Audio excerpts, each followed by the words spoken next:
அஸ்ஸலாமு அலைக்கும். வேதங்கள்.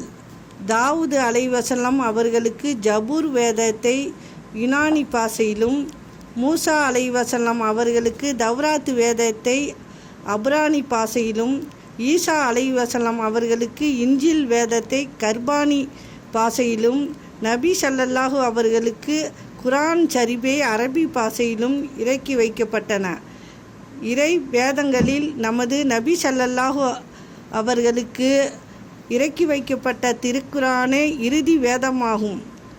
திருக்குரான் 23ஆம் ஆண்டுகளில் 486 தடவைகளில் தேவைக்கேற்ப சிறிது சிறிதாக இறக்கி வைக்கப்பட்டது. திருக்குரான் இறக்கி வைக்கப்பட்ட பிறகு மற்ற வேதங்களில் சட்டங்கள் மாற்றப்பட்டுவிட்டன. இதனால் உலக மாந்தர் யாவரும் திருக்குரான் சட்டங்களையே பின்பற்றி நடக்க வேண்டும். திருக்குரான் சட்டங்களே உலகம் உள்ளவரை நிலை பெற்றிருக்கும். அஸ்ஸலாமு அலைக்கும்.